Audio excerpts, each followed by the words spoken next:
Hello students, आज हम बात करेंगे दो ध्रुवीयता को चुनौती देते हुए गुटनिरपेक्षता की। गुटनिरपेक्षता आंदोलन के बारे में जैसे कि हम कुछ जान भी चुके हैं पहले से कि वह आंदोलन था या उन लोगों द्वारा यह आंदोलन शुरू किया गया था। लोग नहीं, देश कहना ज़्यादा बेहतर होगा कि जो देश किसी भी खेमे में शामिल नहीं होना चाहते थे। वो खेमे दो के कौन से थे? यूएसए और यूएसएसआर। गुटनिरपेक्षता इसी की रणनीति थी कि हम किसी भी खेमे में शामिल नहीं होंगे। गुटनिरपेक्षता को जैसे कि मुख्यतः अफ्रीका, लातिन अमेरिका और एशिया के देशों ने अपनाया था, क्योंकि ये नवस्वतंत्र देश थे उस समय में। ये सब नवस्वतंत्र देश थे, इसलिए इनके द्वारा इसको ज़्यादा अपनाया गया था।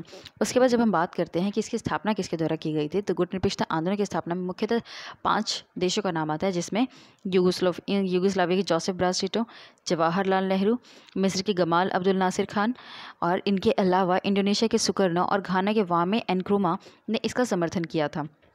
उसके बाद हम बात करते हैं कि गुटनिरपेक्ष आंदोलन की स्थापना हुई कब थी। तो इसकी स्थापना 1961 में की गई और इसका जो पहला सम्मेलन हुआ वो हुआ बेलग्रेड में। तो जब भी पूछा जाएगा कि बेलग्रेड की स्थापना कब की गई, तो वो 1961 में की गई और बेलग्रेड में इसका पहला सम्मेलन हुआ। अब दूसरा प्रश्न यह उठता है कि पहले सम्मेलन में इसमें कितने लोग शामिल हुए थे। तो इसमें 25 देश सम्मिलित हुए थे उस समय पे, और आज 2012 में इसकी महत्ता इतनी बढ़ गई है कि इसमें आज 120 सदस्य देश हैं। तो इसके साथ ही गुटनिरपेक्षता की अगर मैं और बात करूँ आगे, तो ये क्या है, इसके बारे में हमें जानना ज़्यादा ज़रूरी होता है। तो जब मैं गुटनिरपेक्षता के बारे में कहती हूँ, तो इसका अर्थ यह नहीं होता कि ये कम्प्लीटली जो पृथकतावाद की नीति है, ये पृथकतावाद की नीति को नहीं अपनाता है। क्योंकि पृथकतावादी का अर्थ ये होता है कि आप किसी भी देश में सम्मिलित नहीं होंगे और आपको कोई फ़र्क नहीं पड़ता कि पूरे विश्व में क्या हो रहा है। आप उनमें से किसी भी मसले पर जो है अपनी राय नहीं देंगे। और इसके बाद अगर दूसरी बात की जाए कि ये क्या फिर ये तटस्थता की नीति है, तो हम कहेंगे कि तटस्थता की नीति भी नहीं है। क्योंकि तटस्थता की नीति का अर्थ होता है कि आपको किसी भी मसले से कोई मतलब ही नहीं है। अगर कुछ भी हो रहा है विश्व में, तो आप उससे कोई मतलब ही नहीं रखेंगे। आप उस पर अपनी ये नहीं कह सकते कि युद्ध हो रहा है तो हम उसमें क्यों पार्टिसिपेट करें या हम उस पर क्यों बोले। ऐसा नहीं हो सकता। तटस्थता की नीति का अर्थ, नीति को इसमें फॉलो नहीं किया जाता। अगर आपकी चॉइस है तो आप उसमें अपनी राय दे सकते हैं, अगर नहीं इच्छा है तो आप इसमें अपनी राय नहीं दे सकते हैं। तो इस तरीके से हम कह सकते हैं कि ये ना तो तटस्थता की नीति है और ना ही ये पृथकतावाद की नीति है। तो जब भी आपसे पूछा जाएगा कि क्षितिज असल में है क्या, तो आप सिंपल ये बोलेंगे कि क्षितिज की स्थापना जो है 1961 में बेलग्रेड सम्मेलन के द्वारा हुई थी, जिसमें जो है लगभग 5 देशों ने इसको स्थापित करने में मुख्य भूमिका अदा करी। और आपको याद करने की जरूरत है कि यूगोस्लाविया के जोसेफ ब्राज टिटो, भारत के जवाहरलाल नेहरू और मिस्र के गमाल अब्दुल नासिर और उसके साथ ही इंडोनेशिया के सुकर्नो और घाना के वामे एनक्रुमा इसमें शामिल हुए थे। अब उसके बाद पूछा जाता है कि फिर अच्छा ये बताइए कि गुटनिरपेक्ष आंदोलन जो है वो है क्या। तो गुटनिरपेक्ष आंदोलन के बारे में आप ऐसे परिभाषित नहीं कर सकते कि गुटनिरपेक्षता आंदोलन ये है। असल में इसको इस तरीके से परिभाषित करते हैं कि गुटनिरपेक्षता आंदोलन जो है पृथकतावाद की नीति नहीं है। कि पृथकतावाद का अर्थ होता है कि आप जो है किसी भी मसले पर कुछ भी नहीं बोलेंगे, आप बिल्कुल जो है अंतर्राष्ट्रीय मुद्दों से कट कर रहेंगे। तो ऐसा भी नहीं है। और जब तटस्थता की नीति की बात की जाती है, तो तटस्थता भी इसका अर्थ नहीं होता। कि तटस्थता का अर्थ ये होगा कि अगर कुछ भी हो रहा है विश्व में, तो आप जो है युद्ध में सम्मिलित नहीं होंगे। ऐसा नहीं होगा, क्योंकि अगर आप चाहते हैं तो आप युद्ध में सम्मिलित भी हो सकते हैं और उनके साथ उससे अलग भी हो सकते हैं। तो इस तरीके से हम कह सकते हैं कि गुटनिरपेक्षता की जो नीति है वो आपको जो है विश्व से अलग भी नहीं रखती और विश्व से किसी एक खेमे में भी नहीं जोड़ती है। अब हमारा अगला टॉपिक है नव अंतर्राष्ट्रीय आर्थिक व्यवस्था। इसमें से ज़्यादा कुछ तो नहीं है, लेकिन फिर भी मैं इसे एक्सप्लेन कर देती हूँ कि गुटनिरपेक्ष आंदोलन में जो है अधिकतर जो देश शामिल थे वो हम जानते हैं कि वो अल्प विकसित देश थे या नव स्वतंत्रित देश थे। और यही कारण था कि उनके समक्ष जो है आर्थिक मुद्दे अभी उतने सजग नहीं थे, मतलब वो आर्थिक रूप से इतने शक्तिशाली नहीं थे। तो इसीलिए UNCTAD ने एक रिपोर्ट पेश करी 1972 में, जिसमें उसने कहा कि अल्प विकसित देशों के लिए ज़रूरी है कि और प्राकृतिक संसाधनों पर नियंत्रण प्राप्त करें। और इसके साथ ही उन्होंने ये भी बोला कि अल्प विकसित देशों की पहुँच पश्चिमी देशों के बाज़ारों तक होनी चाहिए, तभी वो जो है अपना सामान बेच सकेंगे और आर्थिक रूप से जो है शक्तिशाली हो सकेंगे। तीसरा उन्होंने कहा कि पश्चिमी देशों से मंगाई जा रही प्रौद्योगिकी की लागत जो है कम होगी, तभी जो है अल्प विकसित देशों को इसका बेनिफिट मिल पाएगा। और उसके साथ ही उन्होंने चौथा और आखिरी पॉइंट बोला कि अल्प विकसित जो देश है उनको जो है आर्थिक संस्थानों में जो अपनी भूमिका बढ़ानी होगी, तभी जो अपने आप को वो विकसित कर सकेंगे या अपनी विकसित की श्रेणी में ला सकेंगे। और अगर हम नाटो की बात माफ़ कीजिएगा, अगर हम गुट निरपेक्षता की बात करें तो गुट निरपेक्षता में इन सब चीज़ों को सम्मिलित नहीं किया गया था। 1961 में जब इसकी स्थापना की गई तो बस यहीं तक सीमित था कि आप किस तरीके से इन दोनों खेमे से दूर रहेंगे। लेकिन इस रिपोर्ट अंकटाड के आने के बाद 1970 के दशक में गुट निरपेक्षता ने जो है अपने आर्थिक मुद्दों को भी शामिल किया। गुट निरपेक्षता में फिर आर्थिक मुद्दों को भी शामिल किया गया और आर्थिक रूप से अपने आप को आत्मनिर्भर बनाने के ऊपर कार्य किया गया। अब हम आगे बढ़ते हैं गुट निरपेक्षता से संबंधित प्रश्नों के ऊपर कि इसके ऊपर किस किस प्रकार के प्रश्न आते हैं। तो पहला प्रश्न जैसे आपका बनता है कि गुट निरपेक्ष आंदोलन के तीसरे दुनिया के देशों ने तीसरे विकल्प के रूप में समझा जब शीत युद्ध अपने शिखर पर था, इस विकल्प ने तीसरी दुनिया की दिशा के विकास में कैसे मदद पहुंचाई। तो आप इसमें सब कुछ लिख सकते हैं कि गुट निरपेक्षता आंदोलन की नीति वह नीति थी कि आप किसी भी खेमे में शामिल नहीं होंगे, और ना ही ये तटस्थता की नीति थी और ना ही यह पृथकतावाद की नीति थी। ये सारी चीज़ें आप इसमें एक्सप्लेन करेंगे।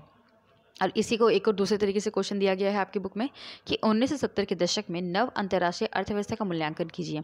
या फिर एक और क्वेश्चन यह है कि अंकटाड की अगर मैं फुल फॉर्म बोलूँ UNCTAD, तो इसकी फुल फॉर्म होती है United Nations conference on trade and development द्वारा विकास के लिए नई व्यापार नीति के रूप में प्रस्तावित किन्हीं 3 सुधारों का आकलन कीजिए। तो ये वही सुधार होंगे जो मैंने आपको अभी पढ़ाए थे, ये वाले आपके सुधार आएंगे यहाँ पर। इसमें सभी ये वाले सुधारों को आपको व्याख्यात किया जाएगा कि अंकटाड ने अपनी रिपोर्ट में किस किस चीज़ों पर ध्यान देने के लिए कहा था। तो आप इसमें ये चीज़ें लिखेंगे। और दूसरा एक और क्वेश्चन आपका बनता है गुट निरपेक्षता से संबंधित कि गुट निरपेक्ष आंदोलन अब अप्रासंगिक हो गया है। आप इस कथन के बारे में क्या सोचते हैं? अपने उत्तर के समर्थन में तर्क दीजिए। जब इस क्वेश्चन में आता है कि अप्रासंगिक हो गया है, मतलब ये होता है कि अब इसका महत्व खत्म हो गया है, तो क्या ऐसा वाकई में है? ये आपके वर्तमान परिप्रेक्ष्य में प्रश्न पूछा जाता है। या फिर इसी को एक और दूसरे तरीके से क्वेश्चन दिया गया है आपकी बुक में कि द्विध्रुवीय विश्व की समाप्ति के बाद गुट निरपेक्ष आंदोलन की क्या प्रासंगिकता है, कि अब जो है जब शीत युद्ध खत्म हो गया तब इसकी क्या इंपॉर्टेंस रह जाती है। तो इस टाइप के क्वेश्चंस आपके आते हैं, तो आप इसमें क्या लिखेंगे? आप ऑफकोर्स इसमें जो हिस्टोरिकल कॉन्टेक्स्ट है, जो ऐतिहासिक तत्व है, वो तो लिखेंगे। उसके साथ ही आप ये लिखेंगे कि ठीक है, गुट निरपेक्षता का आधार ये था कि औपनिवेशिक देशों में स्वतंत्रता प्राप्त करें और वहाँ पर जो है आपस में संगठित रहें। तो ये कहीं ना कहीं अभी जो है स्वतंत्रता को बनाए रखने के लिए और अपने आप को एक सशक्त ताकत के रूप में बनाए रखने के लिए ज़रूरी है कि हम गुट निरपेक्ष आंदोलन के पक्ष में रहें। उसके बाद दूसरी बात इसकी ये की जाती है कि जब इसमें गरीब और छोटे देश शामिल हैं और वो हमेशा से ऐसा रहा है उन लोगों के साथ कि आर्थिक मदद के लिए वो हमेशा बड़े देशों के साथ शामिल हुए हैं, या फिर पश्चिमी देशों, या फिर कह सकते हो कि महाशक्ति के साथ शामिल हुए हैं। तो गुट निरपेक्षता उन्हें इस चीज़ के लिए रोकता है, उन्हें खुद ही जो है इतना ताकत बनाने की मतलब सशक्त ताकत देता है कि वो खुद की स्थापना, ये खुद जो है आर्थिक रूप से प्रबल हो सके। एक और पॉइंट इसमें ये लिख सकते हो कि आज के समय में बहुत सारी असमानताएं उत्पन्न हो गई है। कुछ लोग जो है, कुछ देश जो है लोकतंत्र को अपना रहे हैं, कुछ लोग जो है कुछ किसी चीज़ को अपना रहे हैं। तो ऐसे में ज़रूरी है कि हम लोकतंत्र धर्मी बने, लोकतंत्र को माने, क्योंकि लोकतंत्र एक बहुत ही अच्छी कह सकते हैं हम कि राजनीतिक करने का शासन माना जाता है। राजनीति में शासन का सबसे बेहतर प्रक्रिया जो मानी जाती है वो लोकतंत्र मानी जाती है। तो ऐसे में कहा जाता है कि लोकतंत्र एक बहुत ही बेहतर तरीका है और जिसे जो है गुट निरपेक्ष आंदोलन कहीं ना कहीं सपोर्ट करता है, उसके सपोर्ट में रहा है। इसीलिए जो है कहीं ना कहीं वो लोकतंत्र का समर्थन है। और नाटो माफ़ कीजिएगा, गुट निरपेक्ष आंदोलन जो है इस चीज़ को समर्थन देता है। गुट निरपेक्ष देशों के ऊपर आपका एक प्रश्न ये भी उठता है कि ऐसे क्या कारण रहे कि इसमें अधिकतर अल्प विकसित देश शामिल हुए हैं। तो आप इसका सीधा सा आंसर दे सकते हैं कि क्योंकि ये वो देश थे जो नव स्वतंत्र देश थे, और ये कहाँ से थे? अफ्रीका, लैटिन अमेरिका या फिर एशिया जैसे कॉन्टिनेंट या महाद्वीप से आए थे। और इसीलिए इनके लिए ज़रूरी था कि ये अपने विकास पर ध्यान दें, ना कि किसी महाशक्ति के पिछलग्गू बनकर वो आगे युद्ध में पार्टिसिपेट करें। उनको अभी अपने आप को स्थापित करना था, इसलिए ज़रूरी था। उसके बाद आपका एक प्रश्न ये भी बनता है कि गुट निरपेक्षता का अर्थ तटस्थता या बराबर दूरी नहीं है, इस कथन का क्या अभिप्राय है? तो आप यही बता सकते हैं कि तटस्थता का मतलब क्या होता है, या फिर अलगाववाद का मतलब क्या होता है, पृथकतावाद का मतलब क्या होता है। आप इसको एक्सप्लेन करते हुए आगे लिखेंगे। इसका क्वेश्चन एक और जैसे इस तरीके से बन सकता है कि गुट निरपेक्ष आंदोलन के किन्हीं 2 संस्थापकों के नामों का उल्लेख कीजिए। पहला गुट निरपेक्ष आंदोलन शिखर सम्मेलन किन 3 कारकों का परिणति था? तो आप इस तरीके से सारी चीज़ें करेंगे। ठीक है, इसमें क्या लिखेंगे आप कि पहले 5 देश कौन थे जो इसमें शामिल हुए थे। उसके बाद इसमें लिखेंगे कि इसका प्रयास क्या है अपने दायरे को बढ़ाना, और उसके बाद जो है इसके अंदर स्टार्टिंग में ही जब 25 देश शामिल हो गए, मतलब कहीं ना कहीं ये जो है सम्मेलन या गुट निरपेक्ष आंदोलन सही दिशा में बढ़ रहा है। आगे बात करते हैं कि गुटनिरपेक्षता आंदोलन की क्या आलोचना रही है, इसकी किस आधार पर आलोचना की जाती है। तो पहली आलोचना तो इसकी इस आधार पर की जाती है कि जब इसका जन्म हुआ था, गुटनिरपेक्ष आंदोलन 1961 में जब स्थापित हुआ था, उस समय पूरा विश्व 2 ध्रुवीय खेमे में था। लेकिन आज जब पूरा विश्व एक ध्रुवीय हो गया है, जिसमें एक ही महाशक्तिशाली देश है, तो ऐसे में गुटनिरपेक्ष आंदोलन की क्या भूमिका रह जाती है, इसको अब खत्म कर दिया जाना चाहिए। यह अब अप्रासंगिक हो गया, मतलब इसका अब कोई महत्व नहीं रह गया है। जब इसका दूसरा पॉइंट हम बता सकते हैं, तो इसका अब दूसरा पॉइंट हम ये बता सकते हैं कि इस गुटनिरपेक्ष आंदोलन का मुख्य कारण था कि पूरे विश्व में शांति स्थापित करना। वो किसी भी युद्ध को जो है समर्पित नहीं था, कि वो ये नहीं चाहता था कि कोई तीसरा विश्व युद्ध हो। इसीलिए गुटनिरपेक्षता आंदोलन की स्थापना की गई थी।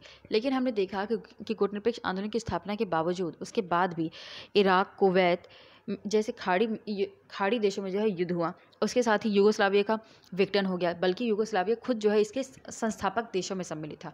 तो अब तो उसके साथ विघटन नहीं होना चाहिए था, उसके बावजूद यहाँ पर विघटन हो जाता है, तो ये भी इसकी आलोचना में काउंट होता है। तीसरा इसका पॉइंट ये दिया जाता है कि साधारणतः गुटनिरपेक्ष आंदोलन जो है आंतरिक समस्याओं के लिए विद्यमान रहा है।